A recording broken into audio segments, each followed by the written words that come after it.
All right, we're here in Hyderabad at the City Tech for Integrity Challenge, and I'm joined by Sumit and Dhiman of I Paid a Bribe. No, I didn't pay a bribe, but they do run this venture at Janaagraha. Now tell us a little bit more about I Paid a Bribe, and also I'm guessing this has a lot to do with corruption. Right. So I Paid a Bribe is a platform where people come and share their experiences while availing public services. Public services is an entitlement for all citizens in elected government. Right. And we all know that to avail those services at some point in time, we do have to pay a certain amount of small or big bribes to get things done. So, but till today, there is no platform as such where people can come and share these instances or experiences that they had, which can be collated and created some sort of data which can be provided to the agencies to work on. So I Paid a Bribe is that platform where people can come, report their instances anonymously or non-anonymously, sharing their credentials. And further, we collate this data and provide it, put it into a format where it can be acted upon by the agency heads. Or if there is any immediate action items we can pick up from, so our experts do take it forward and do a quick resolution on that, so that the citizens and the government do feel the gap between citizen and the government is reduced to as much as possible, and that integrity is increased. But guys, is it in terms of your insights? You guys have been operating for a few years, 5-6 years now? 6.5 years. 6.5 years. We've seen a change in government. We've seen a lot of state governments come and go. Correct. What have the insights been like? Have things changed? What are the trends you guys have spotted? So if we see the trends that we have analyzed across the years, we have seen a distinct difference in certain processes, because with increased digitization of some of the public services, there has been lesser interfacing between the government officials with different strata with citizens. So that is one key area that we have seen a reduction actually across the years in the total ambit of reports. But again, we have seen it's a little random, because certain amenities have increased because with increase of urbanization, increased agglomeration of any city. We have majorly covered more than 1,000 cities, 1,071 cities.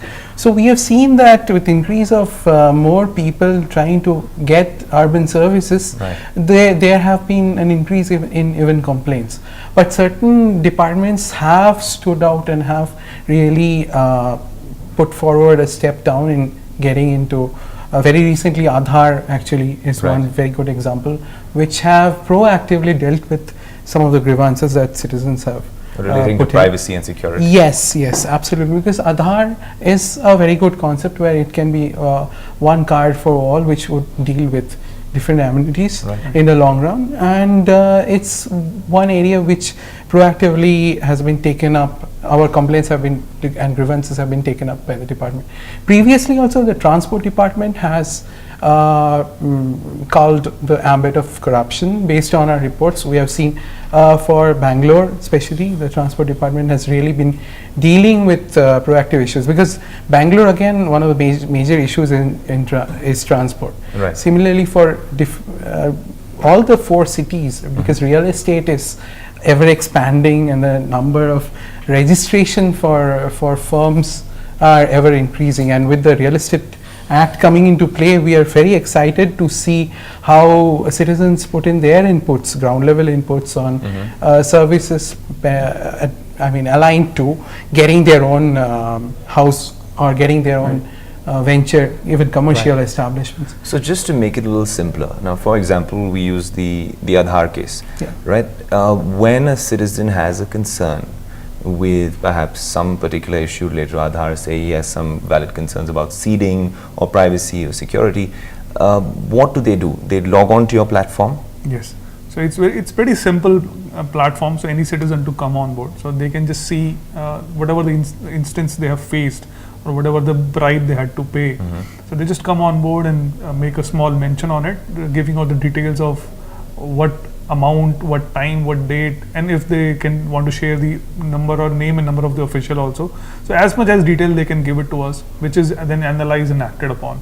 Right. So it's pretty simple for any citizen to come on board, because there is not too much of questions, so it's very simple form that they have to fill. Fair enough. And you, like you said, you get an option of doing it anonymously or Yes, not. exactly. But also, how do you guys at Janaagraha actually ensure accountability? Because doing that is one thing. Right. Maybe it gives me mental satisfaction that I have actually reported something or commended someone. That's Right. an option on your platform as well. But how do you ensure accountability when it comes to perhaps government bodies responding? So when a non-anonymous bribe is reported, so anonymous bribes we cannot directly act upon because we need a person standing behind it. So if a non-anonymous bribe is reported, our experts who have served in very senior positions, and Dr. Malti Das and Dr. S.T. Ramesh, who have served very senior positions in the government of India, so they pick up those reports, they vet it with the information provided, whether it's a genuine complaint or not. And because there is a person behind it who has come out and shared his information openly, so we know that we can act upon it, and there is somebody who we are answerable to. Right. So then the expert panel actually creates the channel of reporting to the vigilance department or the relevant department who can actually act upon it. Right. And then the action is, then they follow up on the action. When the action is taken up, we also report it back to the citizen who has actually done that. So accountability on both sides is there. So a citizen who is coming forward, giving his information, he knows that he will be contacted back. Right. And with the experience and the seniority that our experts share in the government, they also make sure that the action is taken. Added to this, we should also, if you are addressing the question of public departments, which or how they can be more accountable to us, they come up with public disclosures, because sometimes, as we understand, once the particular consumer has paid the amount to as a bribe to an officer, there is no means to sort of return it, because already the process is a not regulated or an illegal process, paying a bribe. Right. So what we can do is get ahead, and when we report through our experts to the using letters to the head of these departments, they do take action by blacklisting some certain officials or suspending them. Right. We have seen these cases in case of several police officers who, in the process of Only in Karnataka? Okay, so not just Karnataka, it's been all across. Okay. But the scalability of our present grievances has been more for Karnataka because of the fact that the expert heads have been in the governance of Karnataka since the past 35 years. Right. So departments also sort of appreciate and accord to this responses. We are in the process of even getting responses from other states and getting in touch with more experts who have been in governance, who can give us this, who can bridge this gap of making them more accountable. Okay. And once they produce a public record, because we are also publishing that so and so has been suspended or something, the department becomes accountable that a public record has been put. Right. No, so it becomes interesting, guys, because you have this panel of experts who actually be vetting every perhaps complaint when it is non-anonymous, like you mentioned. But just to understand where you guys are headed with this, with I Paid a Bribe, you guys have now gone out to 1,000 cities. Other South Asian countries have also adopted this. It's gone global. But when you're talking about scaling something like this, are there a lot of issues? Because at the end of the day, it's a fantastic platform. So the applicant or the complainant has access to this platform, but eventually there's a human being at the end. So when the volumes come in, how are you guys going to manage that? Right. So we, as a product and as a technology standpoint, I can mention that. So the data is that we are coming in is actually churned out on first to two levels, but technically. So Okay, it's not with an algorithm. With an algorithm, which gives us department-wise data and the step-wise data where the exactly the problems are coming, through which it is easy for us to vet a complaint initially. Suppose there are 400 complaints, 200 of them are anonymous, 200 are the ones we need to act upon. Out of those 200, we need to figure out which department and all. So all that is done automatically. We get pinpointed complaints where the experts need to act on. Okay. And certain departments would have more complaints. So that then priority is also there. So all these things are in place. Okay. But in terms of going global, definitely because the data that we are expecting is huge. Yes. So we are looking for certain machine learning algorithms and all. Recently only we were talking to some people who have actually developed certain parameters who can do some autonomous analytics. So we are Right. trying to build all those technologies into it so that the data that we get is more cognitive, more actionable, and we don't have too much manpower to spend on it. Exactly. So we are heading towards it. Since the platform started just as a hotline, Right. now we are a SaaS-based platform which any country can take on Right. and build it for their own operations and all. So we have come a long way from just a hotline, but there is still a long road ahead, and we are heading towards it technically. Yeah, just to add to what he said is the fact that even the experts that we are having from public services, I mean from governments, there's also a sort of a digital divide between their understanding, their learning of crowdsourced platforms such Right. as ours. So we in fact have been talking to our founder of having a sort of a inbuilt board of experts who Exactly. will be looking into across a panel of 26 states Right. maybe, and onboarding them onto our platform where our team sort of also assist them on the nature of the complaint that is coming in online, because as we understand how India has evolved digitally really fast, government systems have been quite orthodox in the way that private Right. systems have sort of aligned with digital literacy. Not Right. always government systems have been, because again we should not, we in Janaagraha we always work with the government. We understand that getting a certain structure in place like forms Right. and offline forms that governments are using is actually in a way brilliant, Right. because it's all been tried and tested on certain grounds of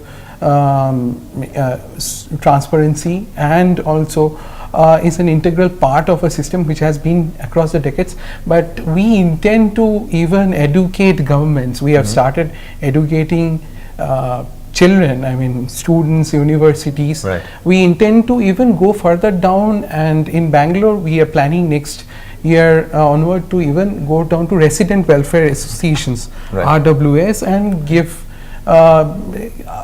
make them understand Outreach and how awareness. Yes, Exactly. yes. No, that makes sense. But guys, you were mentioning digital, and there's been this, big push by the government to go Right. digital, go cashless.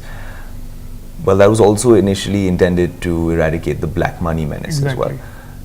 I'm guessing that November 8th, pre-November 8th and post-November 8th, you guys have been very busy. Oh yes, absolutely. That's Right, good point raised, because the concept or the idea behind the November 8th event was actually to reduce the number of bribes. So, Absolutely.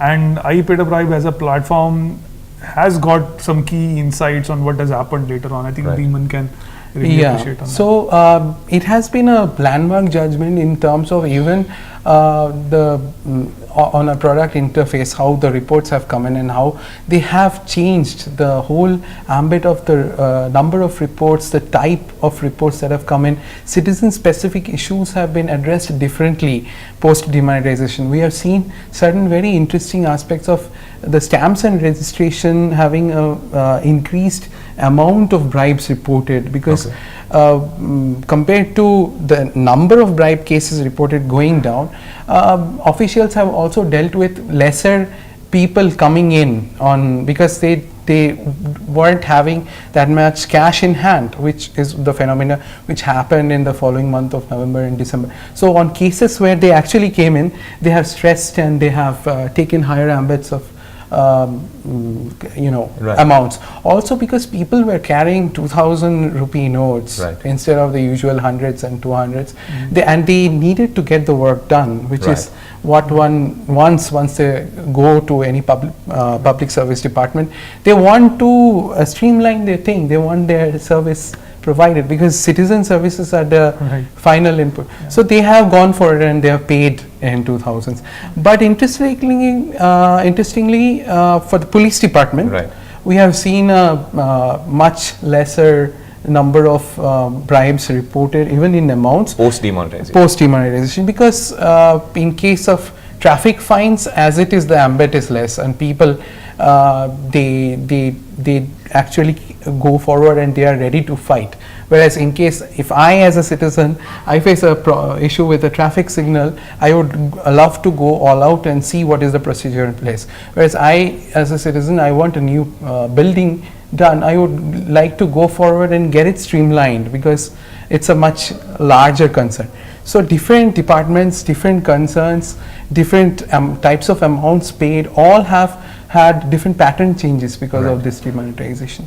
Right. So it's we are further analyzing it. It's further being analyzed with Harvard, just like he's mentioned. Right. Harvard University is actually, Harvard Business School is very much interested in the data that we have. So in collaboration, we are analyzing it more so that we can give more actionable and more constructive report. Yes, the economics department actually is looking into Interesting. When you do get that, I'd love to see that data as well. Absolutely. Thanks so much for joining us, guys. It's been a pleasure. Thank you. Thank you very much. Take care.